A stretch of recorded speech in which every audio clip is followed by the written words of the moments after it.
The second book of Samuel, chapter 1. It happened after the death of Saul, when David was returned from the slaughter of the Amalekites, and David had abode 2 days in Ziklag. It happened on the 3rd day, that a man came out of the camp from Saul with his clothes torn, and earth on his head. And so it was when he came to David, that he fell to the earth. David said to him, "From where do you come?" He said to him, "Out of the camp of Israel I am escaped." David said to him, "How went the matter? Please tell me." He answered, "The people are fled from the battle, and many of the people also are fallen and dead, and Saul and Jonathan his son are dead also." David said to the young man who told him, "How do you know that Saul and Jonathan his son are dead?"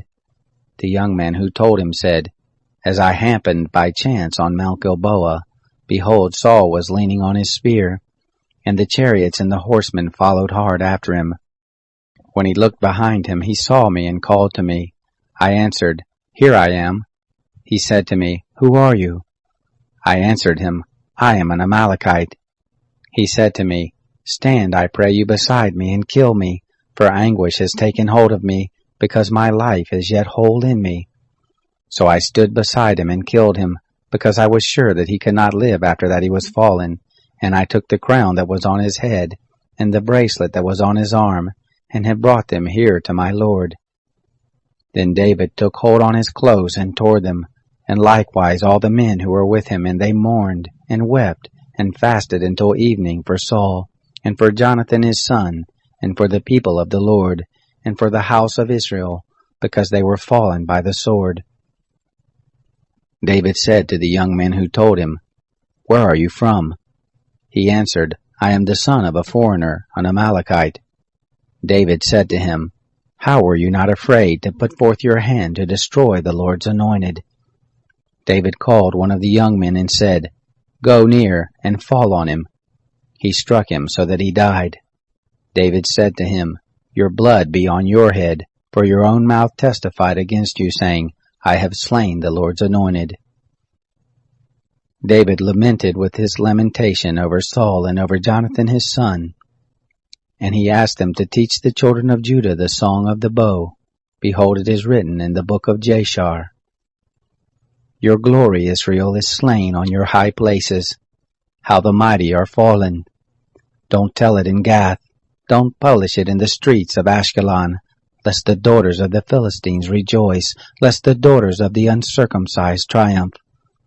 You mountains of Gilboa, let there be no dew nor rain on you, neither fields of offerings. For there the shield of the mighty was vilely cast away, the shield of Saul not anointed with oil. From the blood of the slain, from the fat of the mighty, the bow of Jonathan didn't turn back, the sword of Saul didn't return empty. Saul and Jonathan were lovely and pleasant in their lives.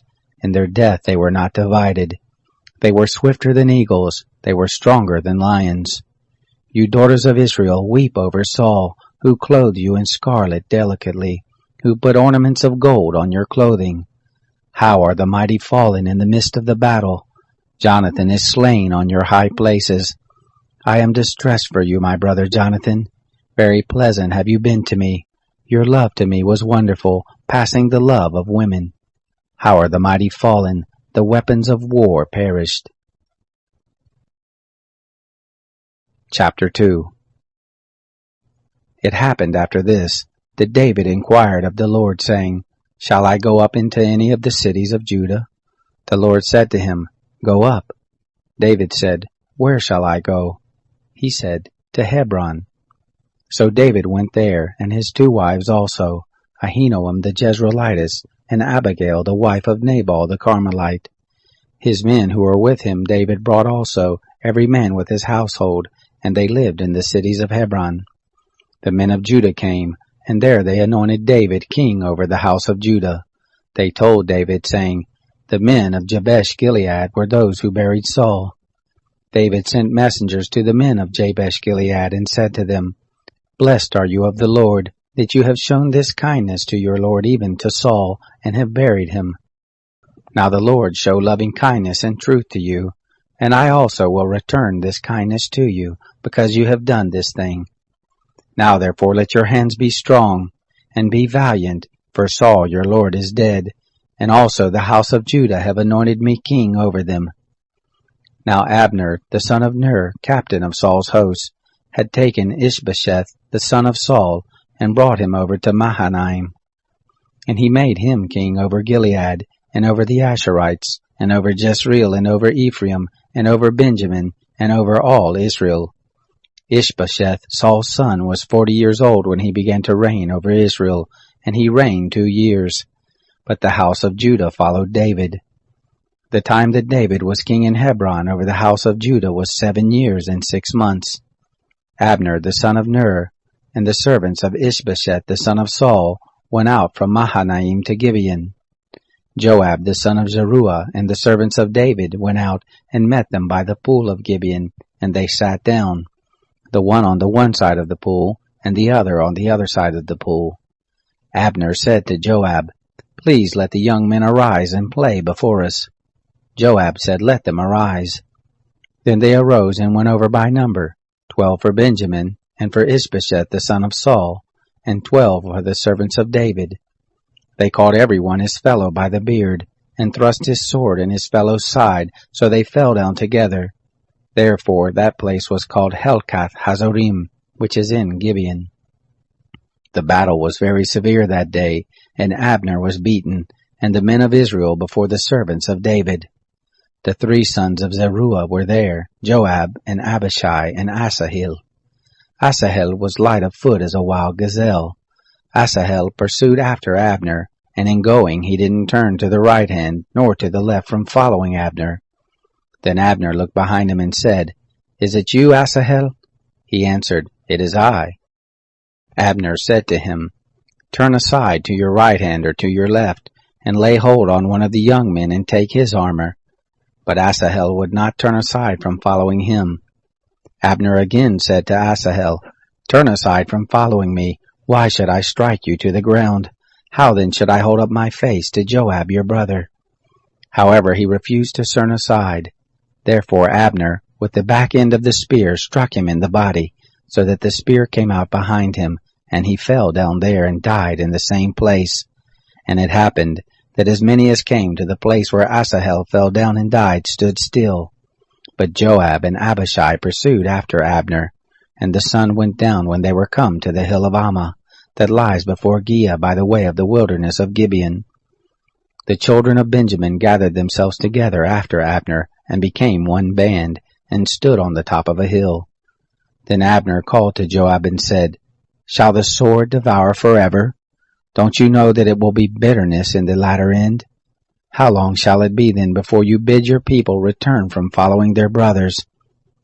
Joab said, "As God lives, if you had not spoken, surely then in the morning the people had gone away, nor followed every one his brother." So Joab blew the trumpet, and all the people stood still, and pursued after Israel no more, neither fought they any more. Abner and his men went all that night through the Arabah, and they passed over the Jordan, and went through all Bithron, and came to Mahanaim. Joab returned from following Abner, and when he had gathered all the people together, there lacked of David's servants 19 men, and Asahel. But the servants of David had struck of Benjamin and of Abner's men, so that 360 men died. They took up Asahel, and buried him in the tomb of his father, which was in Bethlehem. Joab and his men went all night, and the day broke on them at Hebron. Chapter 3. Now there was long war between the house of Saul and the house of David, and David grew stronger and stronger, but the house of Saul grew weaker and weaker. To David were sons born in Hebron, and his firstborn was Amnon, of Ahinoam the Jezreelitess, and his second Chileab, of Abigail the wife of Nabal the Carmelite, and the third Absalom, the son of Maacah the daughter of Talmai king of Geshur, and the fourth Adonijah the son of Haggith, and the fifth Shephatiah the son of Abital, and the sixth Ithream of Eglah David's wife. These were born to David in Hebron. It happened, while there was war between the house of Saul and the house of David, that Abner made himself strong in the house of Saul. Now Saul had a concubine, whose name was Rizpah, the daughter of Aiah. And Ishbosheth said to Abner, Why have you gone into my father's concubine? Then was Abner very angry for the words of Ishbosheth, and he said, Am I a dog's head that belongs to Judah? This day do I show kindness to the house of Saul your father, to his brothers and to his friends, and have not delivered you into the hand of David, and yet you charge me this day with a fault concerning this woman.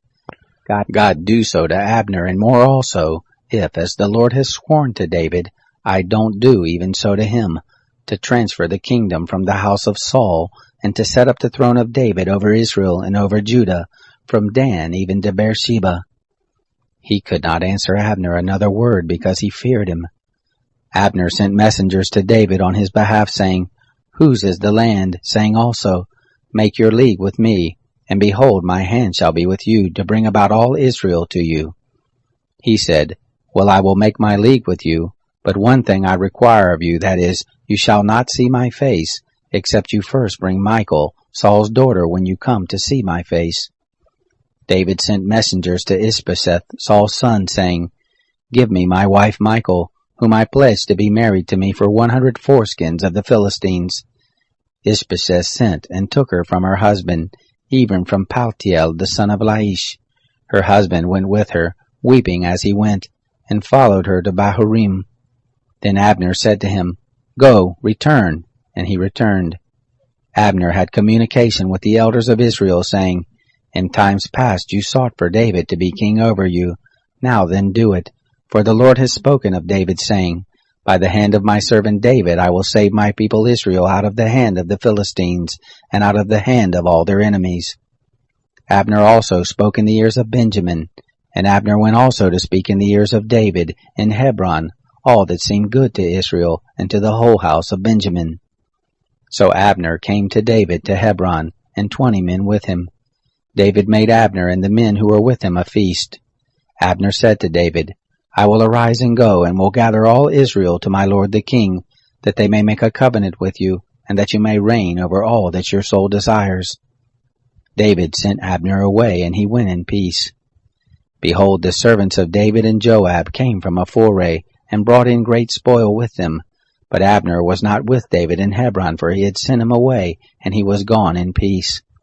When Joab and all the host who was with him had come, they told Joab, saying, Abner the son of Ner came to the king, and he has sent him away, and he is gone in peace.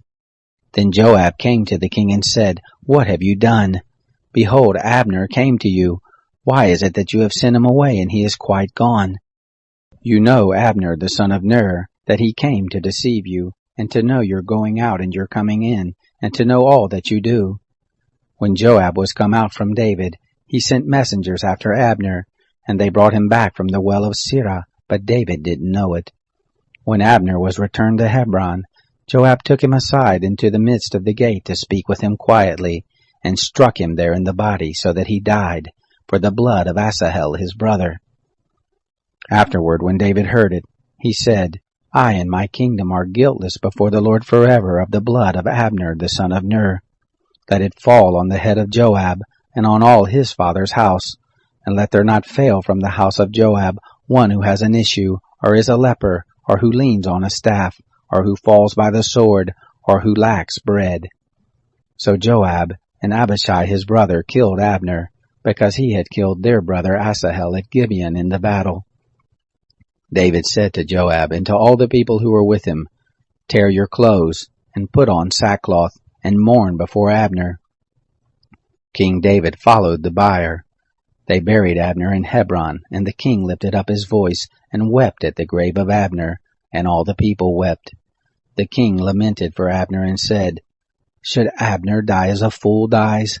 Your hands were not bound, nor your feet put into fetters.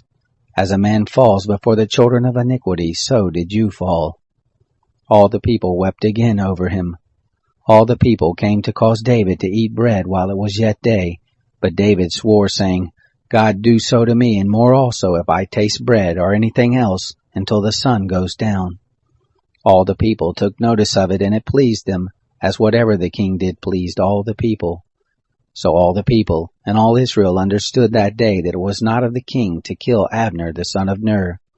The king said to his servants, Don't you know that there a prince and a great man has fallen this day in Israel? I am this day weak, though anointed king, and these men, the sons of Zeruiah, are too hard for me.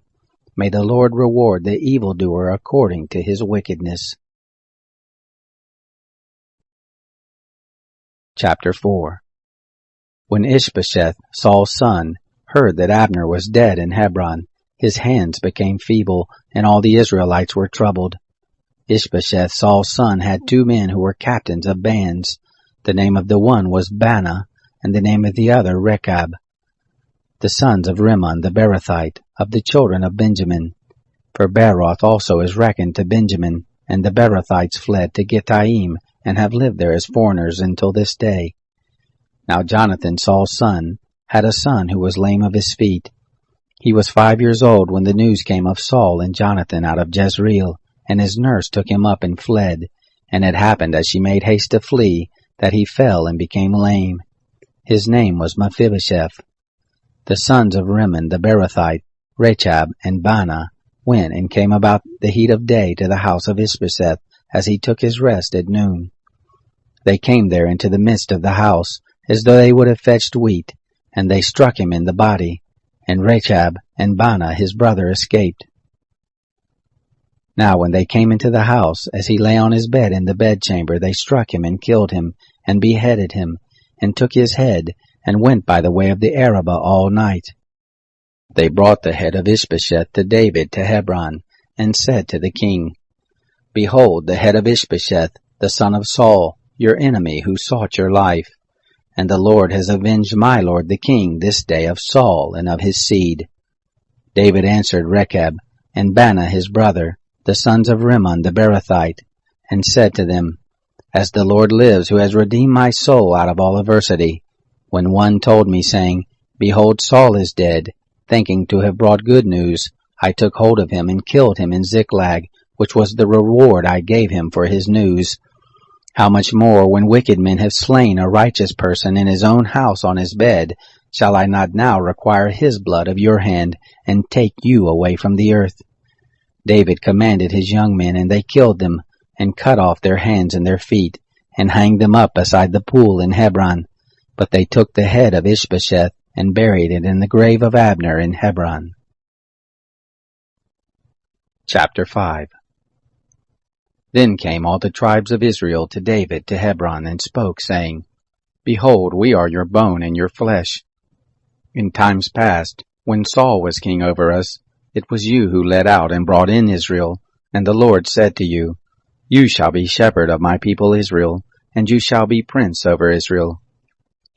So all the elders of Israel came to the king to Hebron, and King David made a covenant with them in Hebron before the Lord, and they anointed David king over Israel. David was 30 years old when he began to reign, and he reigned 40 years. In Hebron he reigned over Judah 7 years and 6 months, and in Jerusalem he reigned 33 years over all Israel and Judah. The king and his men went to Jerusalem against the Jebusites, the inhabitants of the land, who spoke to David, saying, Except you take away the blind and the lame, you shall not come in here, thinking, David can't come in here. Nevertheless, David took the stronghold of Zion, the same as the city of David. David said on that day, Whoever strikes the Jebusites, let him go up to the watercourse and strike the lame and the blind, who are hated of David's soul. Therefore they say, There are the blind and the lame, he can't come into the house. David lived in the stronghold and called it the city of David. David built round about it from Milo and inward. David grew greater and greater, for the Lord, the God of hosts, was with him. Hiram, king of Tyre, sent messengers to David, and cedar trees, and carpenters and masons, and they built David a house. David perceived that the Lord had established him king over Israel, and that he had exalted his kingdom for his people Israel's sake. David took more and more concubines and wives out of Jerusalem after he was come from Hebron, and there were yet sons and daughters born to David. These are the names of those who were born to him in Jerusalem: Shammua and Shobab, and Nathan, and Solomon, and Ibhar, and Elishua, and Nepheg, and Japhia, and Elishama, and Elida, and Eliphalet. When the Philistines heard that they had anointed David king over Israel, all the Philistines went up to seek David, and David heard of it, and went down to the stronghold. Now the Philistines had come and spread themselves in the valley of Rephaim. David inquired of the Lord, saying, Shall I go up against the Philistines? Will you deliver them into my hand? The Lord said to David, Go up, for I will certainly deliver the Philistines into your hand. David came to Baal Perazim, and David struck them there, and he said, The Lord has broken my enemies before me like the breach of waters. Therefore he called the name of that place Baal Perazim. They left their images there, and David and his men took them away. The Philistines came up yet again and spread themselves in the valley of Rephaim. When David inquired of the Lord, he said, You shall not go up, but make a circuit behind them, and come on them over against the mulberry trees. It shall be, when you hear the sound of marching in the tops of the mulberry trees, then you shall stir yourself, for the Lord has gone out before you to strike the host of the Philistines. David did as the Lord commanded him, and struck the Philistines from Geba until you come to Gezer. Chapter 6.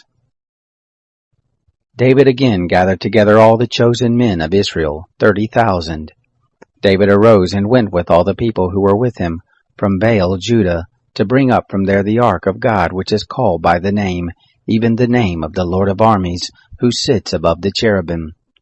They set the ark of God on a new cart, and brought it out of the house of Abinadab that was on the hill.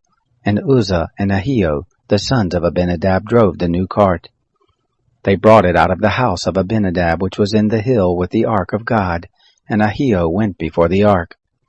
David and all the house of Israel played before the Lord with all manner of instruments made of fir wood, and with harps, and with psalteries, and with tambourines, and with castanets, and with cymbals. When they came to the threshing floor of Nacon, Uzzah put his hand to the ark of God, and took hold of it, for the oxen stumbled. The anger of the Lord was kindled against Uzzah, and God struck him there for his error, and there he died by the ark of God. David was displeased because the Lord had broken forth on Uzzah, and he called the place Perez Uzzah to this day. David was afraid of the Lord that day, and said, How can the ark of the Lord come to me? So David would not remove the ark of the Lord to him into the city of David, but David carried it aside into the house of Obed-Edom the Gittite.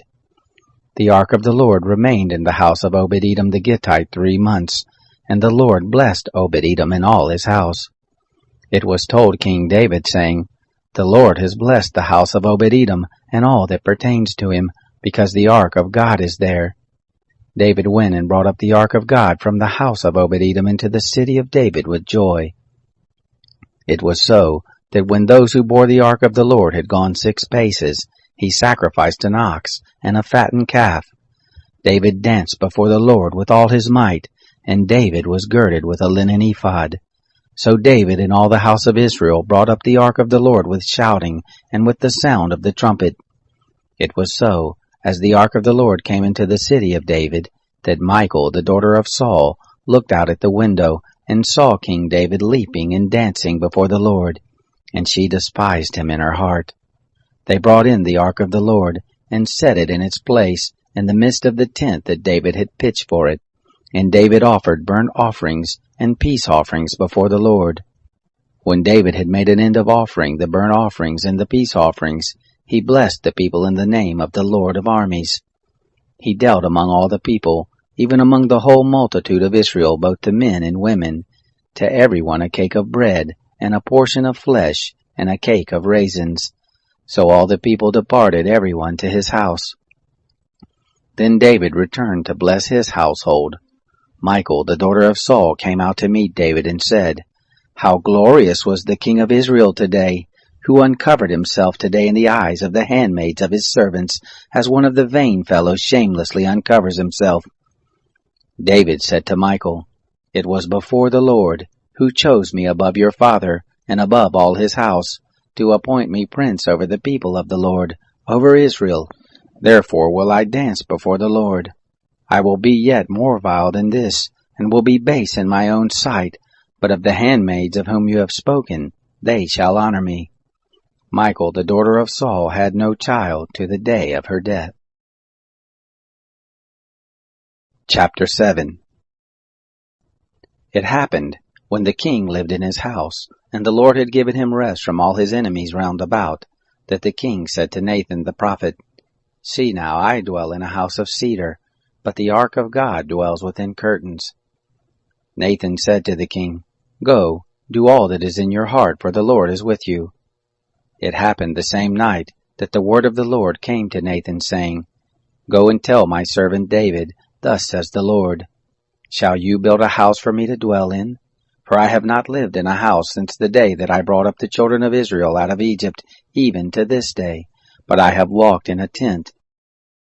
In all the places in which I have walked with all the children of Israel, spoke I a word with any of the tribes of Israel, whom I commanded to be shepherd of my people Israel, saying, Why have you not built me a house of cedar? Now therefore you shall tell my servant David, Thus says the Lord of armies, I took you from the sheep pen, from following the sheep, that you should be prince over my people, over Israel. And I have been with you wherever you went, and have cut off all your enemies from before you. And I will make you a great name, like the name of the great ones who are in the earth. I will appoint a place for my people Israel, and will plant them, that they may dwell in their own place, and be moved no more. Neither shall the children of wickedness afflict them any more, as at the first, and as from the day that I commanded judges to be over my people Israel. And I will cause you to rest from all your enemies. Moreover, the Lord tells you that the Lord will make you a house. When your days are fulfilled, and you shall sleep with your fathers, I will set up your seed after you, who shall proceed out of your bowels, and I will establish his kingdom. He shall build a house for my name, and I will establish the throne of his kingdom forever. I will be his father, and he shall be my son. If he commits iniquity, I will chasten him with the rod of men, and with the stripes of the children of men. But my loving kindness shall not depart from him, as I took it from Saul, whom I put away before you. Your house and your kingdom shall be made sure forever before you. Your throne shall be established forever. According to all these words, and according to all this vision, so did Nathan speak to David. Then David the king went in, and sat before the Lord, and he said, Who am I, Lord God, and what is my house that you have brought me thus far? This was yet a small thing in your eyes, Lord, but you have spoken also of your servant's house for a great while to come, and this too after the manner of men, Lord God. What can David say more to you? For you know your servant, Lord God. For your word's sake, and according to your own heart have you worked all this greatness, to make your servant know it. Therefore you are great, O Lord, for there is none like you, neither is there any God besides you, according to all that we have heard with our ears. What one nation in the earth is like your people, even like Israel, whom God went to redeem himself for a people, and to make him a name, and to do great things for you, and awesome things for your land, before your people, when you redeemed to you out of Egypt, from the nations and from their gods. You did establish to yourself your people Israel to be a people to you forever, and you, Lord, became their God. Now, Lord God, the word that you have spoken concerning your servant and concerning his house, confirm it forever, and do as you have spoken. Let your name be magnified forever, saying, The Lord of hosts is God over Israel, and the house of your servant David shall be established before you. For you, Lord of armies, the God of Israel, have revealed to your servant, saying, I will build you a house. Therefore has your servant found in his heart to pray this prayer to you. Now, O Lord God, you are God, and your words are truth. And you have promised this good thing to your servant. Now therefore let it please you to bless the house of your servant, that it may continue forever before you. For you, Lord God, have spoken it, and with your blessing let the house of your servant be blessed forever. Chapter 8. After this it happened that David struck the Philistines and subdued them. And David took the bridle of the mother city out of the hand of the Philistines. He struck Moab, and measured them with the line, making them to lie down on the ground. And he measured 2 lines to put to death, and 1 full line to keep alive. The Moabites became servants to David and brought tribute. David struck also Hadadezer the son of Rehob, king of Zobah, as he went to recover his dominion at the river. David took from him 1,700 horsemen, and 20,000 footmen. And David hamstrung all the chariot horses, but reserved of them for 100 chariots. When the Syrians of Damascus came to help Hadadezer king of Zobah, David struck of the Syrians 22,000 men. Then David put garrisons in Syria of Damascus, and the Syrians became servants to David and brought tribute. The Lord gave victory to David wherever he went. David took the shields of gold that were on the servants of Hadadezer and brought them to Jerusalem. From Beta and from Borathai, cities of Hadadezer, King David took very much brass. When Toi, king of Hamath, heard that David had struck all the host of Hadadezer, then Toi sent Joram, his son, to King David to greet him and to bless him, because he had fought against Hadadezer and struck him, for Hadadezer had wars with Toi. Joram brought with him vessels of silver, and vessels of gold, and vessels of brass. These also did King David dedicate to the Lord, with the silver and the gold that he dedicated of all the nations which he subdued, of Syria, and of Moab, and of the children of Ammon, and of the Philistines, and of Amalek, and of the spoil of Hadadezer, son of Rehob, king of Zobah. David made a name for him when he returned from smiting the Syrians in the valley of Salt, even 18,000 men. He put garrisons in Edom. Throughout all Edom he put garrisons, and all the Edomites became servants to David. The Lord gave victory to David wherever he went. David reigned over all Israel, and David executed justice and righteousness to all his people. Joab the son of Zeruiah was over the host, and Jehoshaphat the son of Ahilud was the recorder, and Zadok the son of Ahitub and Ahimelech the son of Abiathar were priests, and Sariah was scribe, and Benaiah the son of Jehoiada was over the Cherethites and the Pelethites, and David's sons were chief ministers. Chapter 9. David said, Is there yet any who is left of the house of Saul, that I may show him kindness for Jonathan's sake? There was of the house of Saul a servant whose name was Ziba, and they called him to David. And the king said to him, Are you Ziba? He said, I am your servant.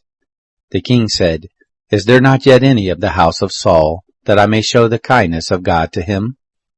Ziba said to the king, Jonathan has yet a son, who is lame of his feet. The king said to him, Where is he? Ziba said to the king, Behold, he is in the house of Machir the son of Ammiel, in Lo-debar. Then King David sent and fetched him out of the house of Machir the son of Ammiel, from Lo-debar. Mephibosheth, the son of Jonathan, the son of Saul, came to David, and fell on his face and did homage. David said, Mephibosheth. He answered, Behold your servant.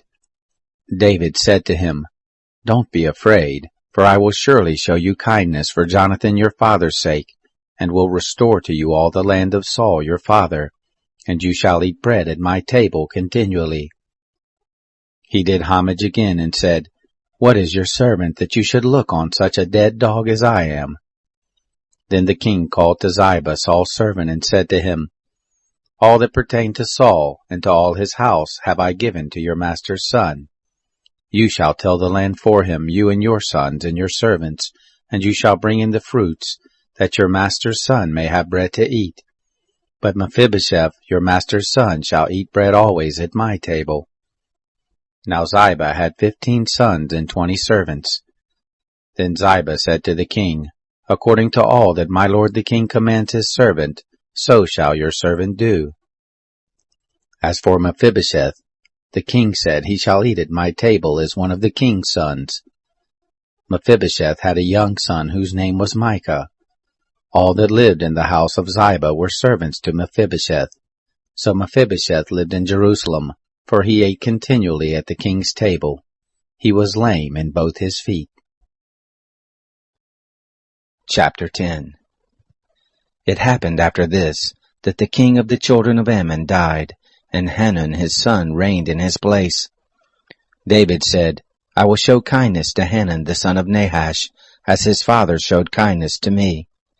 So David sent by his servants to comfort him concerning his father. David's servants came into the land of the children of Ammon.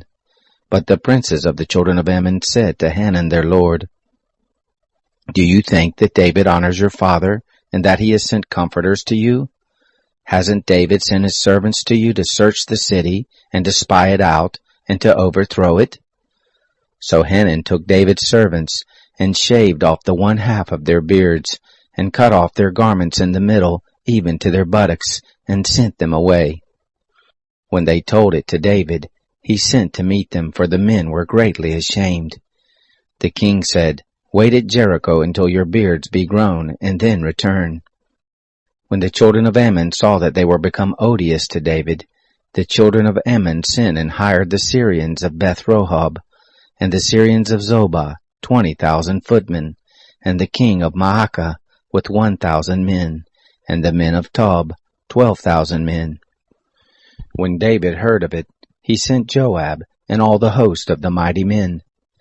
The children of Ammon came out and put the battle in array at the entrance of the gate, and the Syrians of Zobah and of Rehob and the men of Tob and Maacah were by themselves in the field. Now when Joab saw that the battle was set against him before and behind, he chose of all the choice men of Israel, and put them in array against the Syrians. The rest of the people he committed in the hand of Abishai his brother, and he put them in array against the children of Ammon. He said, If the Syrians be too strong for me, then you shall help me. But if the children of Ammon be too strong for you, then I will come and help you. Be of good courage, and let us play the man for our people, and for the cities of our God, and the Lord do that which seems to him good. So Joab and the people who were with him drew near to the battle against the Syrians, and they fled before him. When the children of Ammon saw that the Syrians were fled, they likewise fled before Abishai, and entered into the city. Then Joab returned from the children of Ammon, and came to Jerusalem. When the Syrians saw that they were put to the worse before Israel, they gathered themselves together. Hadarezer sent, and brought out the Syrians who were beyond the river, and they came to Helam, with Shobach the captain of the host of Hadarezer at their head. It was told David, and he gathered all Israel together, and passed over the Jordan, and came to Helam. The Syrians set themselves in array against David, and fought with him. The Syrians fled before Israel, and David killed of the Syrians the men of 700 chariots, and 40,000 horsemen, and struck Shobach the captain of their host, so that he died there. When all the kings who were servants to Hadarezer saw that they were put to the worse before Israel, they made peace with Israel and served them. So the Syrians feared to help the children of Ammon any more. Chapter 11. It happened, at the return of the year, at the time when kings go out to battle, that David sent Joab and his servants with him, and all Israel, and they destroyed the children of Ammon, and besieged Rabbah. But David stayed at Jerusalem. It happened at evening, that David arose from off his bed, and walked on the roof of the king's house. And from the roof he saw a woman bathing, and the woman was very beautiful to look at. David sent and inquired after the woman. One said, Is this not Bathsheba, the daughter of Eliam, the wife of Uriah the Hittite? David sent messengers and took her, and she came into him, and he lay with her, for she was purified from her uncleanness, and she returned to her house. The woman conceived, and she sent and told David, and said, I am with child. David sent to Joab, saying, Send me Uriah the Hittite. Joab sent Uriah to David. When Uriah was come to him, David asked of him how Joab did, and how the people fared, and how the war prospered. David said to Uriah, Go down to your house and wash your feet. Uriah departed out of the king's house, and there followed him a mess of food from the king. But Uriah slept at the door of the king's house with all the servants of his lord, and didn't go down to his house. When they had told David, saying, Uriah didn't go down to his house, David said to Uriah, Haven't you come from a journey? Why did you not go down to your house? Uriah said to David, The ark and Israel and Judah abide in Bus, and my lord Joab and the servants of my lord are encamped in the open field. Shall I then go into my house to eat and to drink and to lie with my wife? As you live and as your soul lives, I will not do this thing. David said to Uriah, Stay here today also, and tomorrow I will let you depart. So Uriah abode in Jerusalem that day and the next day. When David had called him, he ate and drank before him, and he made him drunk. And at evening he went out to lie on his bed with the servants of his lord, but didn't go down to his house. It happened in the morning that David wrote a letter to Joab and sent it by the hand of Uriah. He wrote in the letter, saying, Set Uriah in the forefront of the hottest battle, and retire from him that he may be struck and die. It happened when Joab kept watch on the city, that he assigned Uriah to the place where he knew that valiant men were.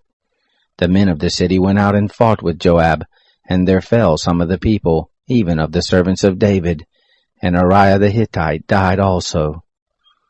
Then Joab sent and told David all things concerning the war, and he charged the messenger, saying, When you have made an end of telling all the things concerning the war to the king, it shall be that, if the king's wrath arises and he tells you, Why did you go so near the city to fight? Didn't you know that they would shoot from the wall? Who struck Abimelech the son of Jerubbesheth? Didn't a woman cast an upper millstone on him from the wall so that he died at Thebez? Why did you go so near the wall? Then you shall say, Your servant Uriah the Hittite is dead also. So the messenger went and came, and showed David all that Joab had sent him for. The messenger said to David, The men prevailed against us, and came out to us into the field, and we were on them even to the entrance of the gate. The shooters shot at your servants from off the wall, and some of the king's servants are dead, and your servant Uriah the Hittite is dead also. Then David said to the messenger, This is what you shall tell Joab. Don't let this thing displease you, for the sword devours one as well as another. Make your battle more strong against the city and overthrow it, and encourage him. When the wife of Uriah heard that Uriah her husband was dead, she made lamentation for her husband. When the mourning was past, David sent and took her home to his house, and she became his wife, and bore him a son. But the thing that David had done displeased the Lord. Chapter 12. The Lord sent Nathan to David. He came to him and said to him, There were 2 men in one city, the one rich and the other poor. The rich man had very many flocks and herds, but the poor man had nothing, except one little ewe lamb, which he had bought and raised. It grew up together with him, and with his children. It ate of his own food, and drank of his own cup, and lay in his bosom, and was to him like a daughter. A traveler came to the rich man, and he spared to take of his own flock and of his own herd, to dress for the wayfaring man who had come to him. But he took the poor man's lamb, and dressed it for the man who had come to visit him. David's anger was greatly kindled against the man, and he said to Nathan, As the Lord lives, the man who has done this is worthy to die. He shall restore the lamb 4-fold, because he did this thing, and because he had no pity. Nathan said to David, You are the man. This is what the Lord, the God of Israel, says. I anointed you king over Israel, and I delivered you out of the hand of Saul. I gave you your master's house, and your master's wives into your bosom, and gave you the house of Israel and of Judah. And if that would have been too little, I would have added to you many more such things. Why have you despised the word of the Lord, to do that which is evil in his sight? You have struck Uriah the Hittite with the sword, and have taken his wife to be your wife, and have slain him with the sword of the children of Ammon.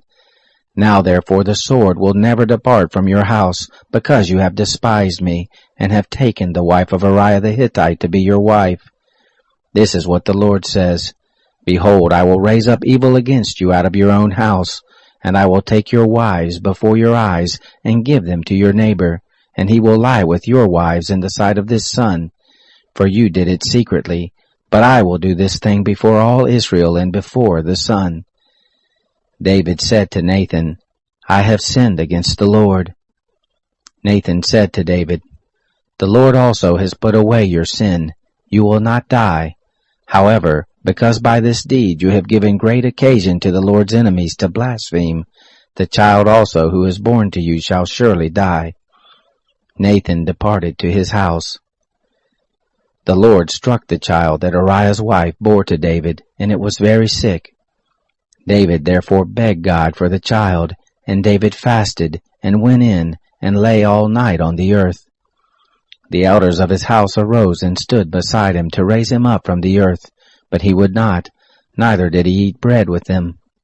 It happened on the 7th day that the child died. The servants of David feared to tell him that the child was dead, for they said, "Behold, while the child was yet alive we spoke to him, and he didn't listen to our voice. How will he then vex himself if we tell him that the child is dead?" But when David saw that his servants were whispering together, David perceived that the child was dead, and David said to his servants, "Is the child dead?" They said, "He is dead." Then David arose from the earth and washed and anointed himself, and changed his clothing, and he came into the house of the Lord, and worshipped. Then he came into his own house, and when he asked, they set bread before him, and he ate. Then his servants said to him, "What thing is this that you have done? You did fast and weep for the child while it was alive, but when the child was dead, you did rise and eat bread." He said, "While the child was yet alive, I fasted and wept, for I said, Who knows whether the Lord will not be gracious to me, that the child may live? But now he is dead, why should I fast? Can I bring him back again? I shall go to him, but he will not return to me." David comforted Bathsheba his wife, and went in to her, and lay with her, and she bore a son, and he called his name Solomon. The Lord loved him, and he sent by the hand of Nathan the prophet, and he named him Jedediah for the Lord's sake. Now Joab fought against Rabbah of the children of Ammon, and took the royal city. Joab sent messengers to David and said, "I have fought against Rabbah, yes, I have taken the city of waters. Now therefore gather the rest of the people together, and encamp against the city, and take it, lest I take the city, and it be called after my name." David gathered all the people together, and went to Rabbah, and fought against it, and took it. He took the crown of the king from off his head, and the weight of it was a talent of gold, and in it were precious stones, and it was set on David's head. He brought forth the spoil of the city in great quantity. He brought forth the people who were therein, and put them under saws, and under harrows of iron, and under axes of iron, and made them pass through the brick kiln. And thus he did to all the cities of the children of Ammon. David and all the people returned to Jerusalem. Chapter 13. It happened after this, that Absalom, the son of David, had a beautiful sister, whose name was Tamar, and Amnon, the son of David, loved her. Amnon was so vexed that he fell sick because of his sister Tamar, for she was a virgin, and it seemed hard to Amnon to do anything to her. But Amnon had a friend, whose name was Jonadab, the son of Shemaiah, David's brother, and Jonadab was a very subtle man. He said to him, "Why, son of the king, are you thus lean from day to day? Won't you tell me?" Amnon said to him, "I love Tamar, my brother Absalom's sister." Jonadab said to him, "Lay down on your bed, and pretend you're sick, and when your father comes to see you, tell him, 'Please let my sister Tamar come and give me bread to eat, and dress the food in my sight that I may see it, and eat it from her hand.'" So Amnon lay down and pretended to be sick, and when the king was come to see him, Amnon said to the king, "Please let my sister Tamar come, and make me a couple of cakes in my sight, that I may eat from her hand." Then David sent home to Tamar, saying, "Go now to your brother Amnon's house, and bring him food." So Tamar went to her brother Amnon's house, and he was laid down. She took dough and kneaded it, and made cakes in his sight, and did bake the cakes. She took the pan and poured them out before him, but he refused to eat. Amnon said, "Have all the men leave out from me." They went out every man from him. Amnon said to Tamar, "Bring the food into the chamber, that I may eat from your hand." Tamar took the cakes which she had made, and brought them into the chamber to Amnon her brother. When she had brought them near to him to eat, he took hold of her, and said to her, "Come, lie with me, my sister." She answered him, "No, my brother, do not force me, for such thing ought not to be done in Israel. Don't do this folly. Where shall I carry my shame? And as for you, you will be as one of the fools in Israel. Now therefore please speak to the king, for he will not withhold me from you." However, he would not listen to her voice, but being stronger than she, he forced her, and lay with her. Then Amnon hated her with exceeding great hatred, for the hatred with which he hated her was greater than the love with which he had loved her. Amnon said to her, "Arise, be gone." She said to him, "Not so, because this great wrong in putting me forth is worse than the other you did to me." But he would not listen to her. Then he called his servants who ministered to him, and said, "Put now this woman out from me, and bolt the door after her." She had a garment of various colors on her, for with such robes were the king's daughters who were virgins dressed. Then his servant brought her out, and bolted the door after her. Tamar put ashes on her head, and tore her garment of various colors that was on her, and she laid her hand on her head, and went her way, crying aloud as she went. Absalom her brother said to her, "Has Amnon your brother been with you? But now hold your peace, my sister, he is your brother. Don't take this thing to heart." So Tamar remained desolate in her brother's Absalom's house. But when King David heard of all these things, he was very angry. Absalom spoke to Amnon neither good nor bad, for Absalom hated Amnon, because he had forced his sister Tamar. It happened after 2 full years that Absalom had sheep shearers in Baal Hazor, which is beside Ephraim, and Absalom invited all the king's sons. Absalom came to the king and said, "See now, your servant has sheep shearers. Let the king, I pray you, and his servants go with your servant." The king said to Absalom, "No, my son, let us not all go, lest we be burdensome to you." He pressed him. However, he would not go, but blessed him. Then said Absalom, "If not, then please let my brother Amnon go with us." The king said to him, "Why should he go with you?" But Absalom pressed him, and he let Amnon and all the king's sons go with him. Absalom commanded his servants, saying, "Mark now when Amnon's heart is merry with wine, and when I tell you, smite Amnon, then kill him. Don't be afraid. Haven't I commanded you? Be courageous and be valiant." The servants of Absalom did to Amnon as Absalom had commanded. Then all the king's sons arose, and every man got him up on his mule and fled. It happened, while they were in the way, that the news came to David, saying, "Absalom has slain all the king's sons, and there is not one of them left." Then the king arose and tore his garments, and lay on the earth, and all his servants stood by with their clothes torn. Jonadab, the son of Shemaiah, David's brother, answered, "Don't let my lord suppose that they have killed all the young men, the king's sons, for Amnon only is dead. For by the appointment of Absalom, this has been determined from the day that he forced his sister Tamar. Now therefore don't let my lord the king take the thing to his heart, to think that all the king's sons are dead, for Amnon only is dead." But Absalom fled.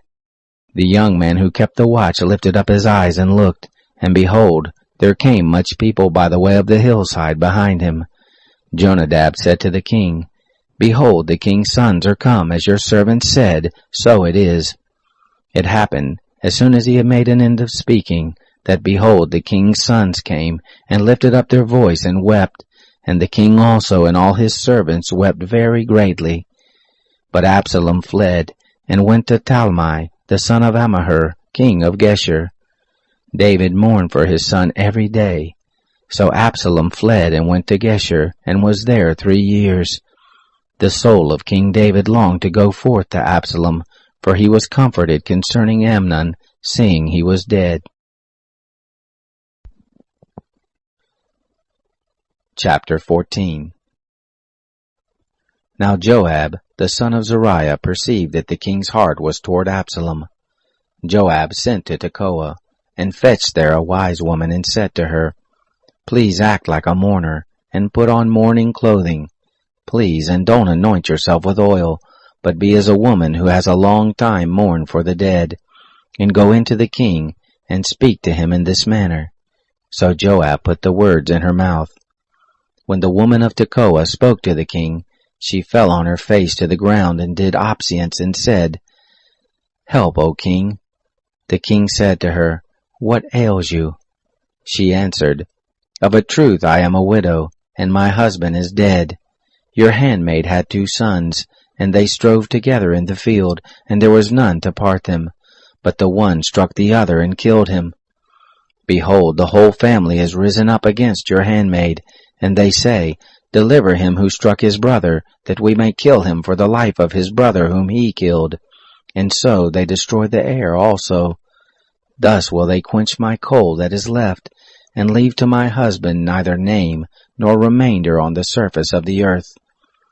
The king said to the woman, Go to your house, and I will give charge concerning you.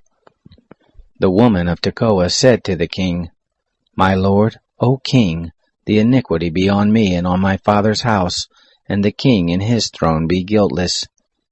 The king said, Whoever says anything to you, bring him to me, and he shall not touch you any more. Then she said, Please let the king remember the Lord your God, that the avenger of blood destroy not any more, lest they destroy my son. He said, As the Lord lives, there shall not one hair of your son fall to the earth. Then the woman said, Please let your handmaid speak a word to my lord the king. He said, Say on. The woman said, Why then have you devised such a thing against the people of God? For in speaking this word, the king is as one who is guilty, and that the king does not bring home again his banished one. For we must all die, and are as water spilled on the ground, which can't be gathered up again. Neither does God take away life, but devises means that he who is banished not be an outcast from him. Now therefore, seeing that I have come to speak this word to my lord the king, it is because the people have made me afraid. And your handmaid said, I will now speak to the king. It may be that the king will perform the request of his servant. For the king will hear, to deliver his servant out of the hand of the man who would destroy me and my son together out of the inheritance of God. Then your handmaid said, Please let the word of my lord the king be comfortable, for as an angel of God, so is my lord the king, to discern good and bad, and the Lord your God be with you. Then the king answered the woman, Please don't hide anything from me that I shall ask you. The woman said, Let my lord the king now speak. The king said, Is the hand of Joab with you in all this? The woman answered, As your soul lives, my lord the king, none can turn to the right hand or to the left from anything that my lord the king has spoken. For your servant Joab, he brought me, and he put all these words in the mouth of your handmaid. To change the face of the matter has your servant Joab done this thing. And my lord is wise, according to the wisdom of an angel of God, to know all things that are in the earth. The king said to Joab, Behold now, I have done this thing. Go therefore and bring the young man Absalom back. Joab fell to the ground on his face, and blessed the king. And Joab said, Today your servant knows that I have found favor in your sight, my lord, and that the king has performed the request of his servant. So Joab arose and went to Geshur, and brought Absalom to Jerusalem. The king said, Let him turn to his own house, but let him not see my face. So Absalom went to his own house, and he didn't see the king's face. Now in all Israel there was none to be so much praised as Absalom for his beauty. From the sole of his foot even to the crown of his head there was no blemish in him. When he cut the hair of his head, now it was at every year's end that he cut it, because it was heavy on him, and therefore he cut it. He weighed the hair of his head at 200 shekels, after the king's weight. To Absalom there were born 3 sons and 1 daughter, whose name was Tamar. She was a woman of a beautiful face. Absalom lived 2 full years in Jerusalem, and he didn't see the king's face. Then Absalom sent for Joab to send him to the king, but he would not come to him. And he sent again a 2nd time, but he would not come. Therefore he said to his servants, Behold, Joab's field is near mine, and he has barley there. Go and set it on fire. Absalom's servants set the field on fire. Then Joab arose and came to Absalom to his house and said to him, Why have your servants set my field on fire? Absalom answered Joab, Behold, I sent to you, saying, Come here, that I may send you to the king to say, Why am I come from Geshur? It is better for me to be there still. Now therefore let me see the king's face, and if there be iniquity in me, let him kill me. So Joab came to the king and told him, and when he had called for Absalom, he came to the king, and bowed himself on his face to the ground before the king, and the king kissed Absalom. Chapter 15. It happened after this, that Absalom prepared a chariot and horses, and 50 men to run before him. Absalom rose up early and stood beside the way of the gate, and it was so, that when any man had a problem which should come to the king for judgment, then Absalom called to him and said, Of what city are you?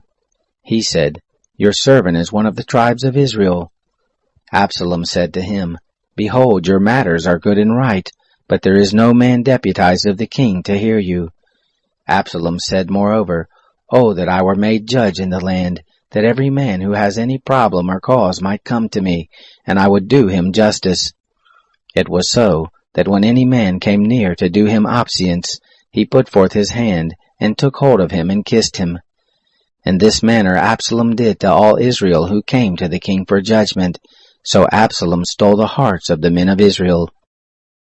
It happened at the end of 40 years, that Absalom said to the king, Please let me go and pay my vow which I have vowed to the Lord in Hebron. For your servant vowed a vow while I abode at Geshur in Syria, saying, If the Lord will indeed bring me again to Jerusalem, then I will serve the Lord. The king said to him, Go in peace. So he arose and went to Hebron. But Absalom sent spies throughout all the tribes of Israel, saying, As soon as you hear the sound of the trumpet, then you shall say, Absalom is king in Hebron. With Absalom went 200 men out of Jerusalem who were invited, and when in their simplicity they didn't know anything. Absalom sent for Ahithophel, the Gilonite, David's counselor, from his city, even from Gilo, while he was offering the sacrifices. The conspiracy was strong, for the people increased continually with Absalom. There came a messenger to David, saying, The hearts of the men of Israel are after Absalom. David said to all his servants who were with him at Jerusalem, Arise and let us flee, or else none of us shall escape from Absalom. Make speed to depart, lest he overtake us quickly, and bring down evil on us, and strike the city with the edge of the sword. The king's servants said to the king, Behold, your servants are ready to do whatever my lord the king shall choose. The king went forth, and all his household after him. The king left 10 women who were concubines to keep the house. The king went forth, and all the people after him, and they stayed in Beth-merhach. All his servants passed on beside him, and all the Cherethites, and all the Pelethites, and all the Gittites, 600 men who came after him from Gath, passed on before the king. Then the king said to Ittai the Gittite, Why do you go with us? Return and abide with the king, for you are a foreigner, and also an exile. Return to your own place. Whereas you came but yesterday, should I this day make you go up and down with us, seeing I go where I may? Return, and take back your brothers. Mercy and truth be with you. Ittai answered the king and said, As the Lord lives, and as my lord the king lives, surely in what place my lord the king shall be, whether for life or for death, even there also will your servant be. David said to Ittai, Go and pass over. Ittai the Gittite passed over, and all his men, and all the little ones who were with him. All the country wept with a loud voice, and all the people passed over. The king also himself passed over the brook Kidron, and all the people passed over toward the way of the wilderness. Behold, Zadok also came, and all the Levites with him, bearing the ark of the covenant of God. And they set down the ark of God, and Abiathar went up, until all the people had done passing out of the city. The king said to Zadok, Carry back the ark of God into the city. If I shall find favor in the eyes of the Lord, he will bring me again, and show me both it and his habitation. But if he says, I have no delight in you, behold, here I am, let him do to me as seems good to him. The king said also to Zadok the priest, Aren't you a seer? Return into the city in peace, and your 2 sons with you, Ahimaaz your son, and Jonathan the son of Abiathar. Behold, I will stay at the fords of the wilderness, until word comes from you to inform me. Zadok therefore and Abiathar carried the ark of God again to Jerusalem, and they abode there. David went up by the ascent of the Mount of Olives, and wept as he went up, and he had his head covered, and went barefoot, and all the people who were with him covered every man his head, and they went up, weeping as they went. One told David, saying, Ahithophel is among the conspirators with Absalom. David said, O Lord, please turn the counsel of Ahithophel into foolishness. It happened that when David had come to the top of the ascent, where God was worshipped, behold, Hushai the Archite came to meet him with his coat torn, and earth on his head. David said to him, If you pass on with me, then you will be a burden to me. But if you return to the city and tell Absalom, I will be your servant, O king, as I have been your father's servant in time past, so I will now be your servant. Then you will defeat for me the counsel of Ahithophel. Don't you have Zadok and Abiathar the priests there with you? Therefore it shall be, that whatever thing you shall hear out of the king's house, you can tell it to Zadok and Abiathar the priest. Behold, they have there with them their 2 sons, Ahimaaz Zadok's son, and Jonathan Abiathar's son, and by them shall you send to tell me everything you shall hear. So Hushai, David's friend, came into the city, and Absalom came into Jerusalem. Chapter 16. When David was a little past the top of the ascent, behold, Ziba, the servant of Mephibosheth, met him, with a couple of donkeys saddled, and on them 200 loaves of bread, and 100 clusters of raisins, and 100 summer fruits, and a bottle of wine. The king said to Ziba, What do you mean by these? Ziba said, The donkeys are for the king's household to ride on, and the bread and summer fruit for the young men to eat, and the wine, that such as are faint in the wilderness may drink. The king said, Where is your master's son? Ziba said to the king, Behold, he abides at Jerusalem, for he said, Today will the house of Israel restore to me the kingdom of my father. Then the king said to Ziba, Behold, all that pertains to Mephibosheth is yours. Ziba said, I do honor you. Let me find favor in your sight, my lord, O king. When King David came to Bahurim, behold, a man of the family of the house of Saul came out, whose name was Shimei, the son of Gera. He came out and cursed still as he came. He cast stones at David, and at all the servants of King David, and all the people and all the mighty men were on his right hand and on his left.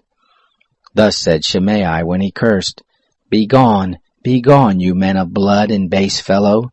The Lord has returned on you all the blood of the house of Saul, in whose place you have reigned. And the Lord has delivered the kingdom into the hand of Absalom your son. And behold, you are taken in your own mischief, because you are a man of blood. Then Abishai, the son of Zeruiah, said to the king, Why should this dead dog curse my lord the king?